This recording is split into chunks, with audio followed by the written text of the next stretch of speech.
Now, a new way to raise test scores by offering cash rewards for students who perform well. John Telenko of Learning Matters Television, which produces education stories for the NewsHour, has our report.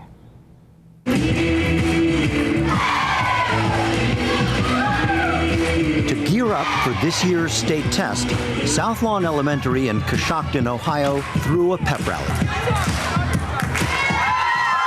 But this school had something more to excite students. I want the fourth graders and the sixth graders to remember that they have the opportunity to break the bank this year.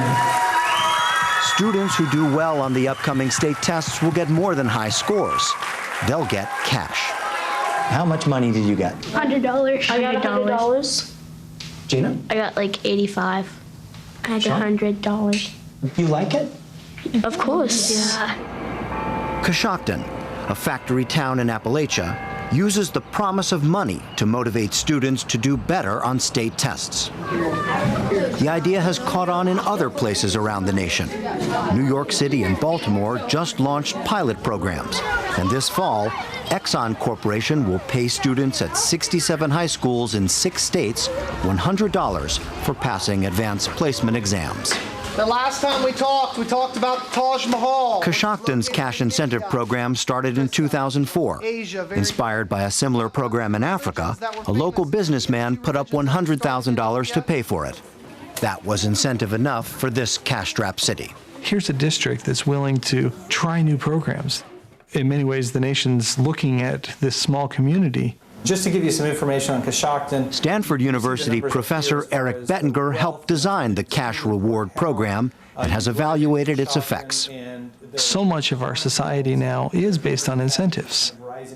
What we're experimenting with here is what's something that we can do that just costs us a little bit, but hopefully gives us a bang for the buck. Coshocton selected half the students in 3rd through 6th grades to participate in the program. Students could earn $20 for each subject test they passed, up to a total of $100 paid over the summer. Did you ever expect that you'd be in a school that pays children? No, that's a fast no. No, I didn't know we'd go this direction. But South Lawn Elementary principal Francis Berg quickly saw a place for cash incentives in school. It's hard to say to a child in 3rd or 4th or 5th grade, but you have to do this and you have to learn this, and I want you to know this because you have to get a good job. Well, getting a good job is the furthest thing from their mind. Well, if you get a good job, then you'll make good money and you can have a house and this means nothing to them. But being able to give them a little paycheck, a little bit of money now saying, see, we told you, you do really well, the money comes. Knowing that you could get a prize, how did it change you? It kind of makes you want to get to bed early and study hard. And You start studying more for your test, and you want to remember all the things that you learned so you could pass the test and get more money. The kids are aware of it, and it's some of the kids are almost in a bragging type thing. Well, yep, I think I'm going to get the whole $100, and then this is what I'm going to do with it. Coshocton has been at this for 4 years. So what are the results? I've seen good scores. Before cash prizes, most students at South Lawn Elementary were failing the state test. Today, South Lawn's been recognized as a high-achieving school of promise. So far, so good. But dig deeper, and the notion of paying students to learn quickly gets complicated. For one thing, research on incentives warns that prizes may interfere with learning for learning's sake. Was the money the thing that motivated you most? Yeah, really. It was... Sorta. Well, how can I put this? It's basically like we get rewarded for doing good in school, but just the thought of having money as doing good on your test, it motivates you more. And our mind started functioning more because we know we're actually getting something in return. I hope he's getting a lot more out of school than the money that he's getting in the summer.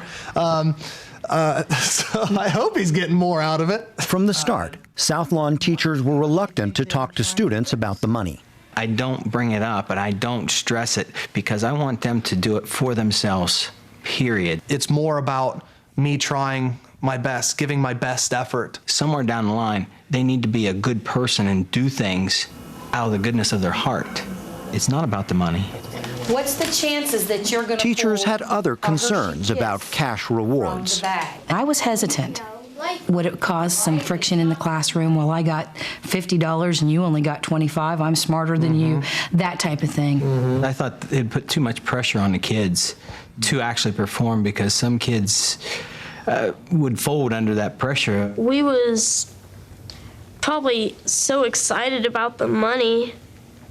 So the day before the test, we wouldn't actually get to sleep. We'd stay up all night thinking about it. $100, since we were little then, it meant like thousands to us. And when some students took the money home, more problems. Their parents took the money. Then that kid resents the fact that, you know, I worked really hard to get this. Now it's just taken away from me. How many times does 3 go into 20? Some concerns about cash prizes focused on teachers. Now, They're already paid to motivate students. I want to play devil's advocate.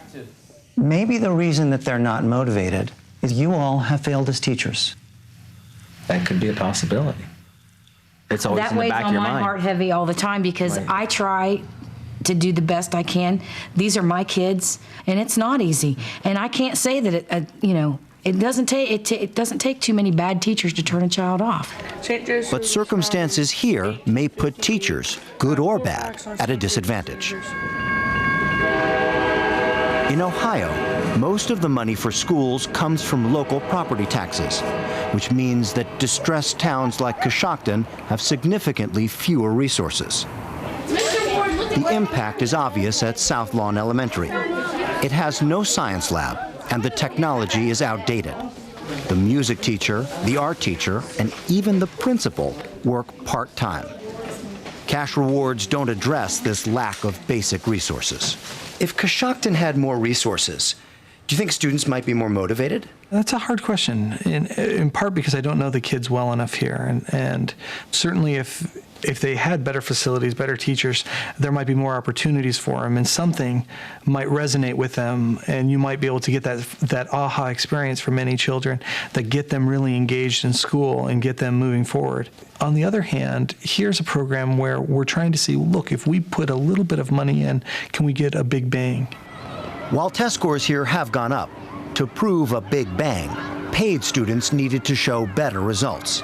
Again, only half the students each year could participate in the cash program. So, what were the results? We find big effects in math. We're basically finding that math scores across the district have gone up. What about social studies, reading, and science? Nothing. In reading, we don't find any effect whatsoever. But there was a startling effect once the offer of money was withdrawn. Last year, these students were selected for the program. This year, they were not. Do you guys miss the money? Yeah, kind of. Yeah.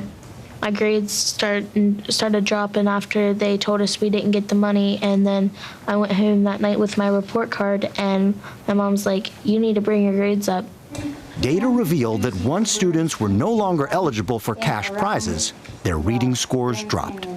If that's what the incentives does, is that it somehow erodes the student's ability to perform, then we're worried about that.